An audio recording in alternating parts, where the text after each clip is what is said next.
I had just returned from a business trip, but my wife had given away my CEO office to her pretentious coquette assistant. Honey, why do you look so gloomy? Do you know you scared Andrew? The assistant sitting in my chair rolled up his sleeves, deliberately revealing the $1 million watch my wife had given him for me to see. He shot me a smug look, then hurriedly stood up in a fluster. President Tang, this is all my fault. I'm not worthy of sitting in your office. I'll give it back to you right away. Please don't be angry. But my wife pushed him back into the chair. She looked at him with concern. Andrew, if I say this office is yours, then it's yours. No one can take it away. Then she raised her eyes and frowned at me. Honey, Andrew is so kind, he wouldn't even step on an ant. Yet you keep targeting him again and again. Giving him this office with the best lighting is also my way of helping you atone. Don't be so ungrateful. I raised my hand and slapped her across the face. Oh, you want my CEO office? Then let's see if you two shameless scumbags can take a beating. Chapter 1. This is a melodramatic, female-driven world straight out of a romance novel. The intern assistant was originally the son of the Tang family's former driver. After graduating from university, he came to the company as an intern. With his fake, manipulative, overly pitiful act, he managed to completely wrap my adopted sister and my wife around his finger. Whenever he passed by me, he would suddenly fall. He would deliberately spill coffee on his own face, slap himself, even grab his own head and slam it against the wall, then accuse me of bullying him. At first, my wife and my adopted sister spoke up for me, but after he repeatedly played the victim and framed me, over and over again, they started siding with the pretentious coquette assistant. Both of them accused me of abusing my power and having a rotten character. And it got even more ridiculous. Later, my wife forced me to transfer all my company shares to her. Then she turned around and gave all those shares to the intern, Andrew. I was kicked out with nothing. In the dead of winter, I was beaten to death by a group of thugs under an overpass. Years later, the company went bankrupt. Andrew's true nature was fully exposed, lazy, useless, and constantly verbally and physically abusing the two women. He even admitted to all the ways he had framed me in the past. Only then did they finally see his true face. Their regret was unbearable. They were consumed by pain. But Andrew took the last of their money and fled abroad, continuing to live carefree, without a single consequence. What kind of garbage plot is this? After reading it, I was so furious I started cursing out loud. Who knew my blood pressure would skyrocket, and the next thing I knew, everything went black, and I transmigrated into this world. Chapter 2. Sean. My wife, Chloe, clutched her face and whipped her head around, her voice sharp. You hit me, you useless piece of trash, actually dared to hit me. Andrew instinctively shrank behind Chloe, his eyes immediately turning red as he spoke in a trembling voice. President Tang, it's all my fault. Bullying me and hitting me is one thing, but how could you hit your own wife? Do you even know how hard Chloe works managing the company for you every day? It's fine if you don't appreciate her, but, hearing this, Chloe grew even angrier, pointing at me with a trembling hand. Enough, Sean. If you had even 1/10,000th of Andrew's sense and decency, I wouldn't have given your office to him. And now you've completely lost your mind. You actually dare to hit me. You must kneel down and apologize, or I will never forgive you. Listen to that. What kind of outrageous nonsense is this? I'm the CEO of the Tang Group, and she says I've overstepped my bounds. And she wants me to kneel. I almost laughed from sheer anger. I swung my hand again and slapped her hard across the face. Chloe staggered from the blow and slammed into the desk beside her with a loud bang. You. Sean, you hit me again. She covered her face, staring at me. In her eyes there wasn't just anger, but disbelief and a trace of panic. Chloe, you were just a poor student sponsored by the Tang family. I must have been blind to marry you and make you vice president. Everything you have was given to you by me, Sean Tang. And yet you buy $1 million watch for an intern. You even want to give my CEO office to an intern, and make me kneel and apologize. Have you no shame? When I walked in earlier, the office door had been open, and all the employees outside were watching. After I slapped Chloe twice in a row, everyone covered their mouths, eyes wide in shock. Everyone in the company knew that before this, Vice President Chloe scolding me, the CEO, was as normal as a mother scolding her child. When had I ever been this forceful? Having her facade ripped off in public, Chloe's face flushed red with anger. That's enough, Sean. Everything I've done, who do you think it's for? Isn't it because you keep targeting Andrew, and I'm helping you atone? Not only are you ungrateful, you even hit me. What the hell? Hearing such insane logic made my blood boil instantly. A vicious look filled my eyes as I kicked her away. Grateful? I'm grateful to your whole damn family. With a loud bang, a large porcelain ornament in the office was knocked over by her and shattered into pieces. Chapter 3. I stared at Chloe as she struggled to get up from the pile of shards. You eat my food, drink what I provide, use my money, and you buy him a watch. You clear out my office for an intern, and then expect me to thank you. I looked down at her from above. Chloe, who gave you everything that lets you act so high and mighty and live in luxury? Have you forgotten how pathetic you looked when you first entered the Tang family residence? If it weren't for the Tang family sponsoring you, you wouldn't even have gone to college. Shut up. Chloe shrieked like a cat whose tail had been stepped on. Don't bring that up. You're not allowed to mention it, Sean. What do you even have besides being born into a good family? Andrew hurried over to help her, tears streaming down his face. President Tang, if you want to blame someone, blame me. It's all my fault. I was the one who took a liking to your office. Damn it. This pathetic pretentious coquette of a man made me sick just looking at him. I stepped forward, grabbed him by the collar, and slapped him over a dozen times in rapid succession. You asked for this. Just then, a gasp suddenly erupted outside the office, and I felt a rush of air from behind. I instinctively tilted my head. Bang. My adopted sister, Roma, hurled an ashtray. It flew past and smashed directly into Andrew's head. Solid and hard. Blood instantly began to flow. Andrew let out a pig-like scream and rolled on the ground. Blood streamed through his fingers. Time seemed to freeze for a second. Ah, Andrew.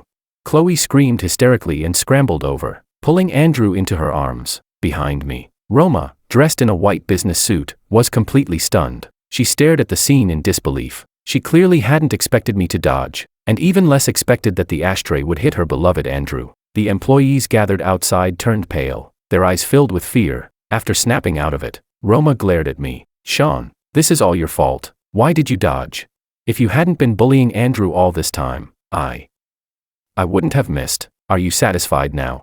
I stood up calmly and let out a cold laugh. Satisfied? Extremely satisfied. I have to say, your aim is actually pretty impressive. Let me give you a compliment. For a moment, I almost thought you, Roma, were on my side, kind enough to help me clean house. You.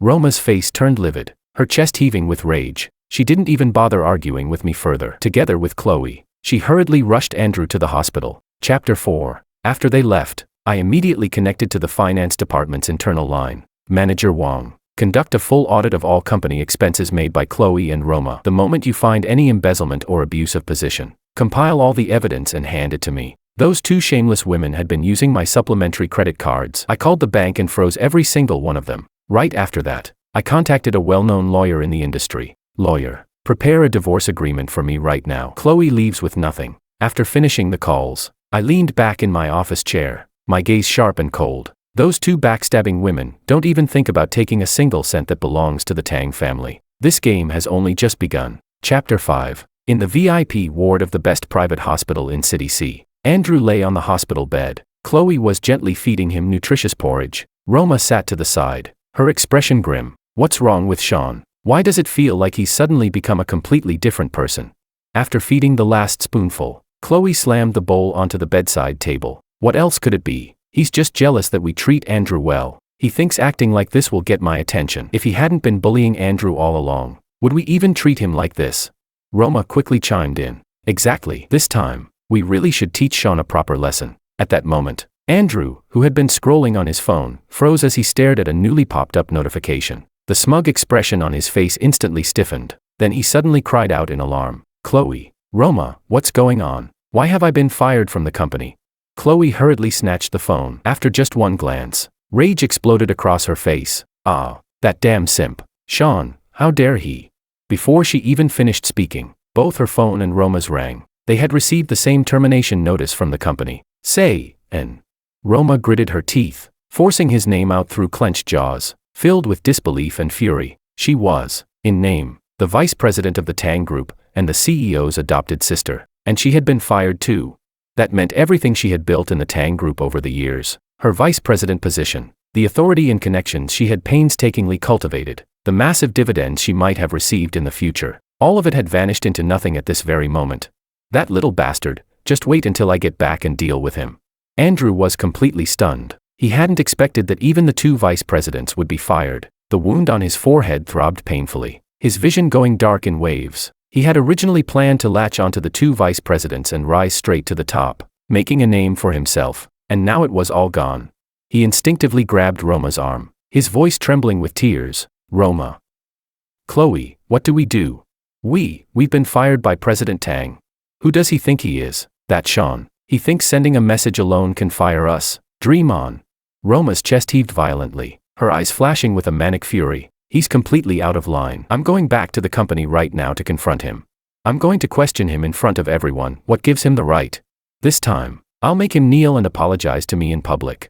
She was about to rush out when Chloe, who had calmed down, grabbed her. Roma, why are you in such a hurry? Have you forgotten how he used to be a simp for us? Whenever we got sick, wasn't he the one running around, taking care of us day and night without sleeping? Back then, when the three of us went on that countryside trip, he carried everything himself just so we wouldn't get tired. We even made a bet, pretending to drown, to see who he would save first, and whoever he saved would marry him. Even though he saved me first, he was already exhausted to the point of collapse. Yet he still jumped back into the river without hesitation to save you too, and he almost drowned himself. I think this time, he's just throwing a tantrum.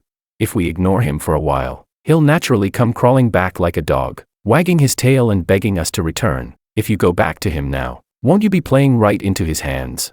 With Chloe's reminder, those memories instantly resurfaced in Roma's mind. When she was sick, Sean personally made soup late at night and brought it to her. To protect them, he had been beaten bloody by street thugs. Every trivial thing they casually mentioned, he would rush to do immediately, always insisting on paying the bill. And that so-called joke where he almost drowned during their outing. Scene after scene replayed in her mind. Yes, Sean back then. He had been completely obedient to them, even willing to risk his life for them like a fool. How could he possibly really fire them? Chloe, what you're saying actually makes some sense. I lost my composure. Roma smiled again, her usual confidence returning to her eyes. Sean must be feeling stimulated because we treated Andrew too well. That's why he's using this kind of tactic, retreating to advance, just to get our attention. Looks like he's grown a bit. Let's see how many days he can keep this up. Chapter 6. A week later, I finally found time to go to the hospital for a full checkup. In novels like this, CEOs always seem to end up with stomach cancer. I had only just struck it rich. I wasn't about to die young. After the examination, everything looked pretty healthy. Relieved, I walked into the hospital lobby, just in time to run into Chloe and Roma, who were helping Andrew with his discharge. A hospital staff member respectfully handed over the bill. Miss, as per your request, we used only the best medication for Andrew. The total medical cost comes to $2-3 million. The expensive bill made Andrew's eyes widen in shock. Those brain treatment injections alone were said to cost $100,000 each, and he had taken more than a dozen. Chloe remained expressionless, slowly pulling out a card from her bag. Swipe it. The staff member took the card and tried 3 or 4 times, but each time, the payment failed. He had no choice but to return the card. Miss, I'm sorry. Your card can't be processed. Perhaps you could try another one. Chloe and Roma tried several more cards. All of them failed. Their expressions instantly turned ugly. Roma, what's going on? Why aren't any of our cards working? Roma clenched her teeth. Same here. It must be Sean messing with us. I stood nearby, watching the show. These two usually only knew how to spend and enjoy life, always using my supplementary cards. They had only become vice presidents this year. Their salaries had long been scammed away by Andrew, who claimed his mother was seriously ill, and then gambled away completely. Out of the corner of her eye, Chloe spotted me. She stormed toward me, her eyes full of accusation and hostility. People around us, handling paperwork or picking up medicine, began glancing over, curious and intrigued. After all, Chloe and Roma were both stunning and dressed luxuriously, and now, their embarrassment over being unable to pay only made them more noticeable. Chloe's voice turned sharp as she glared at me. Sean, was it you? Did you freeze all our cards? Do you have any idea how humiliating that was just now? I couldn't help but laugh. I froze my own bank cards. If your cards don't work, what does that have to do with me? Or are you using my money to pay for your little lover? Chloe's face instantly flushed red, her breathing quickening. Those cards, even if they're yours, I'm your wife. What's wrong with me using your cards? The moment she said that, whispers erupted all around. What the hell? That guy is actually her husband. She was holding onto another man the whole time. I thought they were a couple. Turns out he's just her side guy. An older woman spat in disgust. Ugh, she looks all proper, but she's using her husband's money to pay for her lover's medical bills, and insisting on the best treatment too. Shameless. Exactly. Young people these days are getting worse and worse, no morals at all. Chapter 7. Chloe's face flushed bright red with embarrassment as she shouted angrily. All of you, shut up. Andrew is just a younger brother we've acknowledged. There's nothing going on between us. And besides, I'm spending my husband's money. What does that have to do with you? Who are these nobodies to point fingers at me? The people who could afford treatment at the best private hospital were hardly ordinary. Hearing this, The older woman let out an exaggerated scoff. Heh, younger brother, more like a lover boy brother, if you ask me. The entire hall burst into laughter again. Chloe was both humiliated and furious, her eyes reddening with rage. She was just about to lash back when Roma pulled her sharply. Roma walked up to me arrogantly. Sean, even jealousy should have its limits. Chloe and I have already told you, we only treat Andrew as a younger brother. Hurry up and pay the bill, or Chloe and I will really get angry. Andrew chimed in with a pitiful expression. Yeah, President Tang, I know Chloe and Sister Roma treating me well makes you uncomfortable, but you shouldn't use such childish tactics to provoke the two sisters. You'll only push them further and further away. Smack. I slapped him across the face. Who the hell do you think you are, telling me what to do? Andrew's head snapped to the side from the blow, and fresh blood seeped through the bandage on his forehead. He covered his face as tears instantly streamed down. Sean, what are you doing? Chloe screamed and rushed in front of Andrew like a hen protecting her chick. She glared at me, fury blazing in her eyes. Roma was equally livid, grinding her teeth. Sean, that's enough. Andrew's medical bill must be paid. You froze the cards, what are we supposed to do? Hurry up and settle the bill. Stop embarrassing us here. I grabbed Roma by the throat and shoved her hard to the ground. Pay the bill. Pay your damn bill. The only ones embarrassing themselves from start to finish are you two. What the hell does it have to do with me? Roma's back slammed heavily onto the cold marble floor with a dull thud. She clutched her throat, coughing violently. Her flushed face twisted with shock, pain, and the humiliation of being publicly disgraced. Roma. Chloe cried out, wanting to rush over to help her, but she hesitated, still shielding Andrew, momentarily at a loss. The older woman immediately gave me a thumbs up. Young man, you did the right thing. These two self-righteous women don't deserve any courtesy, don't be a sucker for them. This lady had some spirit. I smiled and nodded at her. Seeing me respond to the woman only made Chloe even more furious, as if she were about to explode on the spot. Honey, how long are you going to keep this up? Aren't you just jealous that we treat Andrew well? Do you think making a scene like this will make Roma and me pay more attention to you? You're a grown man, can't you be a little more generous? That's enough. Stop acting out. Hurry up and pay the bill, or Roma and I will really get angry. Chapter 8. At that moment, the hospital director arrived angrily with a group of security guards. That's enough. You've caused a scene long enough. I don't care who pays, settle the bill now. This is a private hospital, not a charity. You're free to leave if you want, but this Mr. Andrew must stay behind. Chloe and Roma stared at the fierce-looking guards and shouted sharply. You, what are you trying to do?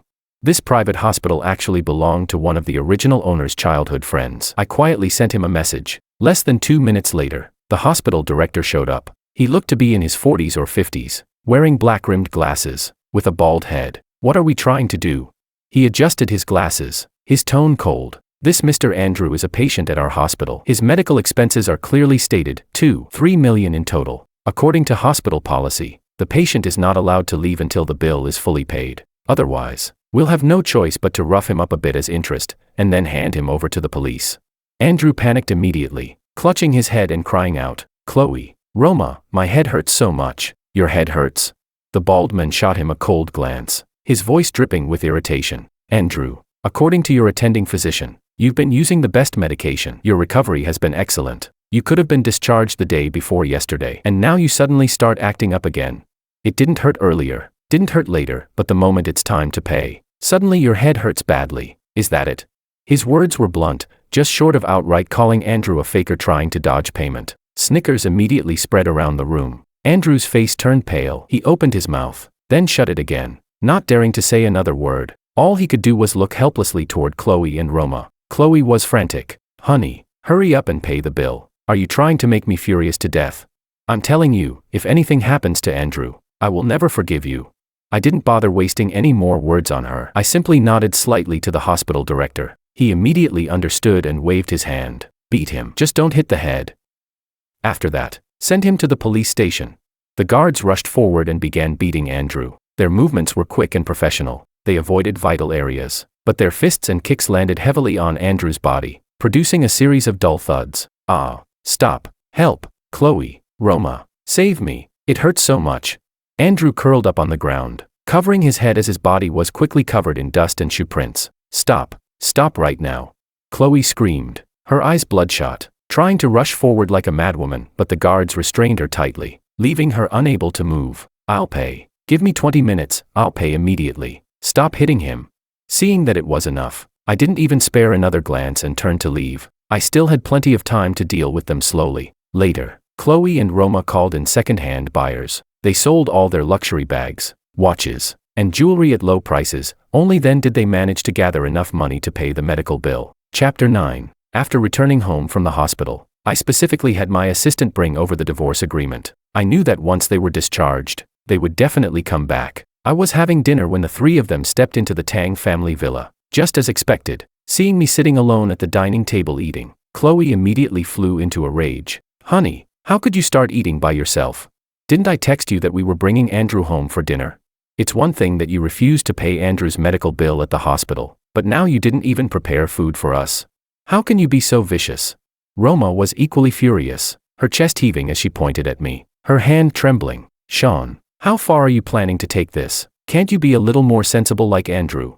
Andrew walked at the back, head lowered, looking timid and pitiful. The bandage on his forehead was still seeping blood, his posture awkward, his right hand instinctively protecting his ribs. "Chloe, Roma, don't be angry, it's all my fault. How about I just leave?" After saying that, Andrew turned as if to leave, but Chloe and Roma immediately panicked, each grabbing one of his arms. "Andrew, you're still a patient. If you go back alone, who will take care of you?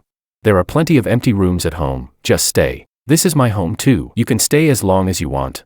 Andrew pretended to hesitate, but secretly shot me a smug look. "Chloe, this doesn't seem appropriate, does it?" Roma supported him with concern. "Oh, what's inappropriate about it? That shabby place you're renting, how could anyone live there? We have housemaids here, and Chloe and I will take care of you. Just stay with peace of mind." She then turned to the housemaid, barking orders arrogantly. "Susan, what are you standing there for? Go cook. Andrew just got discharged, he can't eat anything too spicy. Make something light."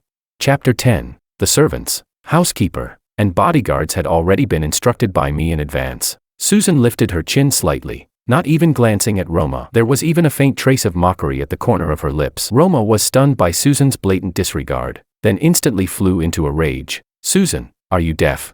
Didn't you hear me? I told you to go cook."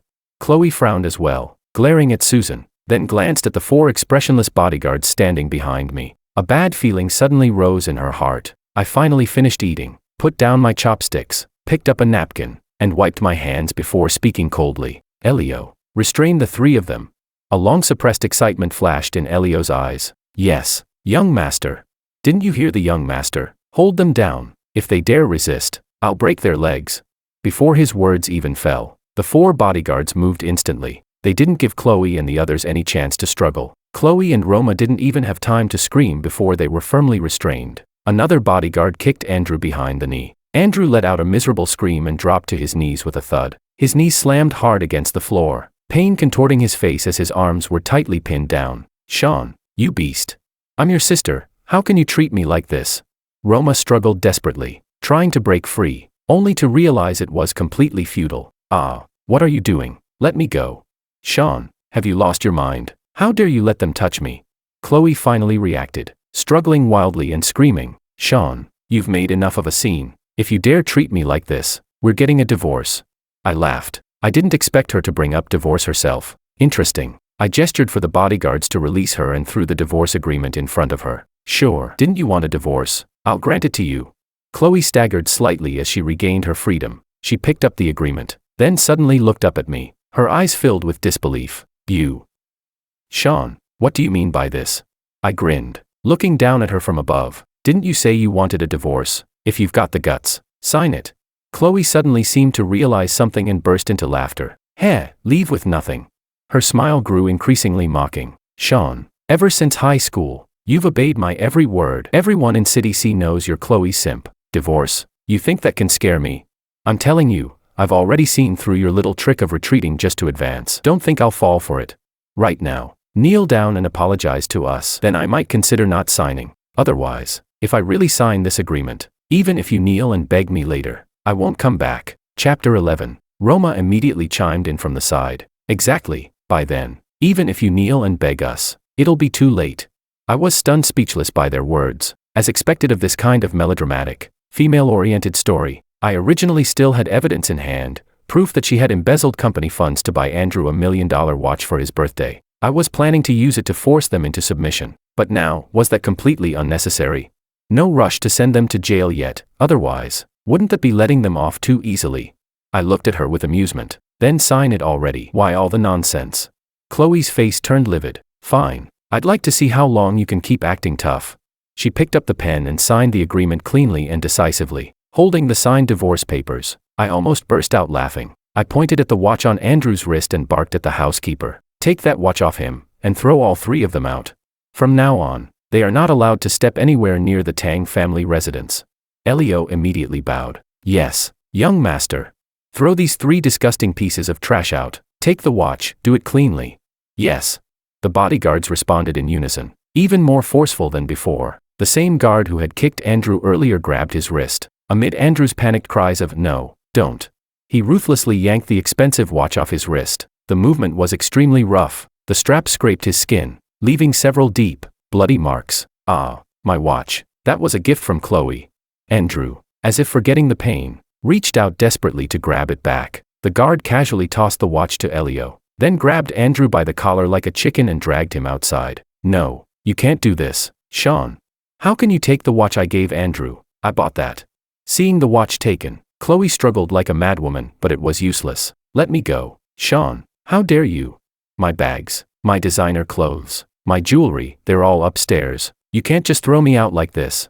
Chloe finally started to panic, her voice cracking. Those items alone were worth tens of millions. Sean, have you lost your mind? My adopted sister Roma screamed. How can you kick us out? This is my home too. I've lived here for over 10 years. I sneered. Your home.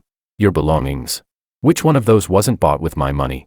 Just two parasites clinging to the Tang family, and you actually think you're the masters here? I waved my hand at the housekeeper. Throw them out. If they dare come anywhere near the Tang residence again, beat them every single time. What a joke. Without another word, the bodyguards dragged the three of them out like garbage. Chloe twisted her ankle in her high heels and nearly fell, barely supported by Roma. Andrew was thrown straight onto the ground, his face hitting the dirt. The luxurious carved gates slammed shut behind them with a loud bang. Still unwilling to give up, the three of them shouted curses outside, banging on the door loudly. In the end, Elio led people out and gave them another beating. Only then did they quiet down. The three of them supported each other, staggering away unsteadily. Chapter 12. With no other choice, Chloe and Roma could only move into Andrew's soon-to-expire rental apartment. The three of them, bruised and battered, lay sprawled on the sofa. Andrew held his head, groaning. Chloe. Roma, what if President Tang really abandons you? Roma covered her swollen cheek, a trace of worry surfacing in her eyes. Yeah, Chloe. I feel like Sean has really changed into a completely different person. In the past, he would never have treated us like this. Chloe looked disdainful, completely confident. What are you panicking for? At times like this, it's all about who can stay calm longer. Roma, isn't everything Sean is doing just to force us to give in? If we really give him what he wants this time, won't we be under his control forever? Don't worry, we'll just wait quietly. In less than a week, he'll definitely come crawling back on his knees, begging us to return. Hearing Chloe's words, the two of them finally felt somewhat reassured. For the next period of time, Chloe and Roma slept in the bedroom, while Andrew slept on the sofa in the living room. Andrew bought groceries, daily necessities, cooked meals, and cleaned the house, serving the two of them like a full-time servant for more than half a month. Then the rent expired, and the three of them were thrown out by the landlord in a miserable state. At that moment, people from the casino came to collect debts. Without a word, they beat Andrew up again. Before leaving, the bald leader spat on him. I'll give you one more week. If you don't repay the 1 million you owe us, then we'll take these two women as payment. Chloe and Roma were so frightened by the group of vicious men that they nearly lost their souls. After the men left, the two of them carefully helped Andrew up. Andrew, why you really owe them 1 million? Chloe's voice trembled as she stared at him, hoping he would deny it. Andrew covered his face, his eyes flickering as he sobbed vaguely. It was a setup.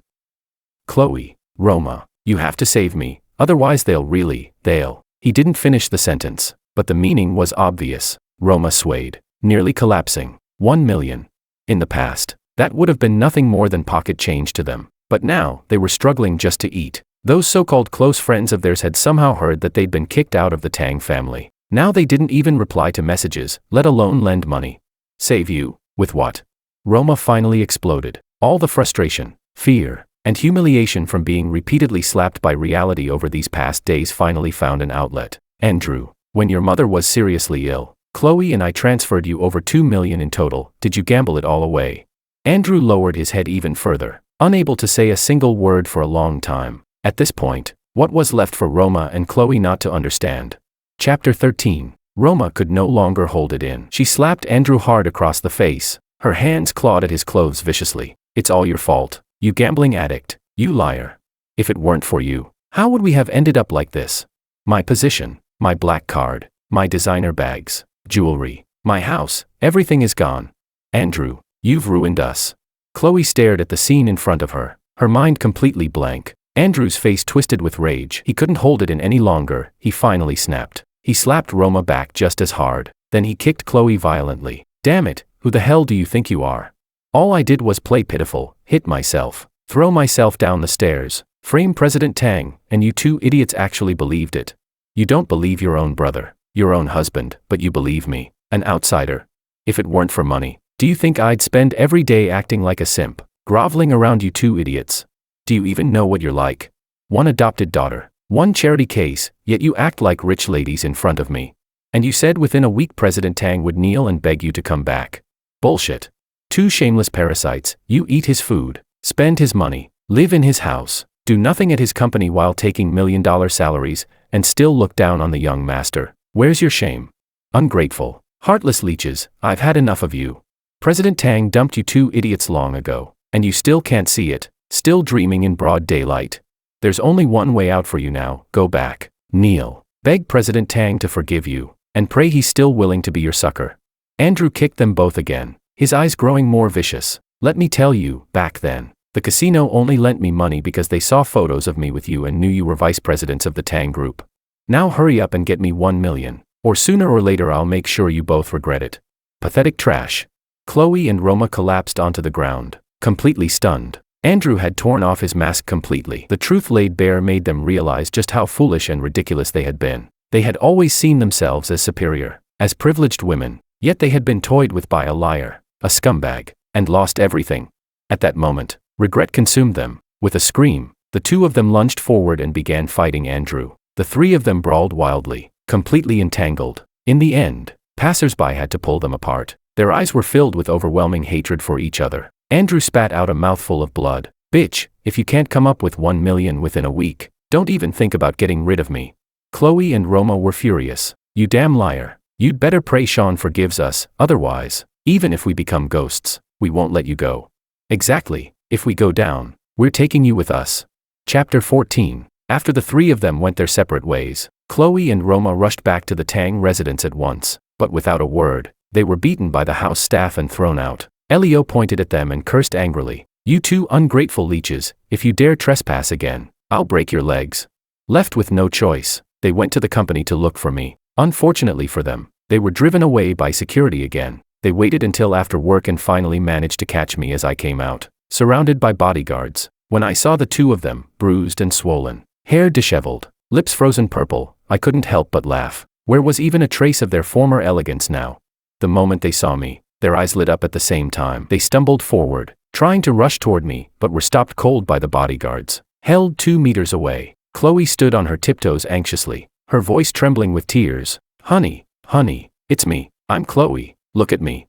Roma quickly chimed in. Sean, it's me, it's my fault. I was blinded and deceived by that bastard Andrew. Can you forgive us? We really know we were wrong. I deliberately narrowed my eyes, pretending to recognize them after a moment. Oh, aren't these Miss Chloe and Miss Roma? Who turned you into this state? If I remember correctly, weren't you with that kind and innocent Andrew? What brings you here to me? Chloe's face instantly flushed red. She could hear the mockery and sarcasm in my words, but forced her anger down. Honey, we were wrong. We were all deceived by that scumbag Andrew. He's a gambling addict, a liar. Roma nodded quickly, her eyes reddening. Yes, Sean, we were blind. We were fooled by his sweet talk. Sean, please, we really know we were wrong. For the sake of what we once had, can you give us one more chance? We swear we'll treat you well from now on, only you. Chloe nodded frantically, tears streaming down her face. I let out a cold laugh. What we once had. What we had was you siding with him without hesitation when he framed me. Was it embezzling company funds to buy your little lover $1 million watch? Or giving my office to an intern? letting an intern walk right into my home and try to live in the Tang residence. Or demanding that I kneel and apologize to you. Or was it you, Miss Roma, trying to smash my head with an ashtray?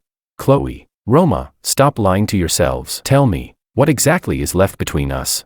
I paused, my expression growing colder, my voice like ice. You don't realize your mistakes, you've just run out of options. Chloe, Roma, have you ever thought, if I hadn't woken up, if I had continued like before, endlessly indulging every one of your demands, what would have happened to me? What would have happened to the Tang family? You would never have seen Andrew's true face until you were completely cornered. You two idiots would have dragged me, and the entire Tang family, into feeding a scammer's greed. And now, you still have the nerve to come begging for my forgiveness. I watched coldly as the light in their eyes slowly faded. Now get as far away as you can. Don't ever come back and disgust me again. With that, I gave them no chance to continue and turned to open the car door. No, Sean, you can't treat us like this. Chloe let out a desperate scream, trying to break through the bodyguards. Sean, we really know we were wrong. Don't leave. Roma shouted in despair as well. I sat in the car, slowly closed my eyes, and told the driver to leave. Chapter 15. Over the next few days, they kept trying to block me wherever I went. If I was at the company, they would wait downstairs all day. If I went out to eat, they would stand outside the window, staring in longingly. That night, I had just finished playing a game with a newly acquainted college girl. Through the floor-to-ceiling window, I could see them standing outside the villa. Under the streetlights, the two of them were trembling from the cold, barely able to stand. A faint smile tugged at my lips. Looks like the timing is just right, it's time to turn up the heat. I put on my coat and walked out with my bodyguards. After these few days, they had grown much thinner. Dark circles hung under their eyes, the injuries on their faces hadn't fully healed, and their skin was purplish from the cold. The moment they saw me come out, their eyes lit up. With a thud, both of them dropped to their knees. Sean, we really know we were wrong. We shouldn't have treated you like that. We were ungrateful. Heartless. Chloe's voice was hoarse and dry, trembling with tears. Sean, I never did anything to betray you. Please forgive us this once, just this once. Roma's tears fell one after another. Sean, I'm sorry. We really regret it. From now on, we'll make it up to you. I looked at them expressionlessly, then suddenly smiled. I tossed a document in front of them. Chloe, Roma, take a good look. Last time I was on a business trip, you spent company funds to buy $1 million watch and book the most luxurious hotel for Andrew's birthday. In total, you embezzled $8 million. Your signatures are all over this, ironclad evidence. I can sue you anytime. I crouched down and lightly patted their faces. I'll give you 1 month to raise the money and pay back the $8 million. Otherwise, I'll report it to the police, and you can spend the rest of your lives in prison. I've given you a chance. You'd better cherish it. This time, they were completely stunned. They had come hoping I would pull them out of the abyss, but instead, I pushed them into an even deeper despair. That $8 million was something they could never recover from in this lifetime. Without another word, I turned and left, leaving behind only a resolute silhouette. Behind me came the sound of their complete breakdown, wails of despair. Chapter 16. After I posted an official notice on the company website stating that they were dismissed for suspected embezzlement and that legal action would be pursued, they couldn't even find a proper job in City C anymore, let alone repay $8 million within a month. Chloe and Roma tried to borrow money everywhere, but no one was willing to help them. They desperately called and messaged me. My only replies were ever just countdown numbers. Only then did Chloe and Roma finally realize I would never let them off, and only then did true despair set in. As for Andrew, he still had the nerve to harass them every few days, demanding money. He even brought along that bald casino enforcer, searching everywhere for them. Already on the verge of collapse, Chloe and Roma finally snapped. They lured Andrew to an overpass, and the three of them jumped together. Well, I heard the pieces landed all over the place. When I received the news, I was on a beach vacation with that college girl. For some reason, the winter temperature there had risen unusually, close to 30 degrees Celsius. Under the coconut trees, on a beach chair, I narrowed my eyes, admiring her toned waist and long, fair legs. She took a sip of red wine and pouted as she nestled into my arms. I wrapped my arm around her soft shoulders. All right, don't be upset. So I didn't go shell picking with you earlier. Come on, let's go now. Her smile immediately blossomed, her beautiful eyes curving into crescents. She kissed me on the cheek. Sean, you're so good to me. Oh, really? Last night you said I was pretty bad. Ugh, you're so annoying.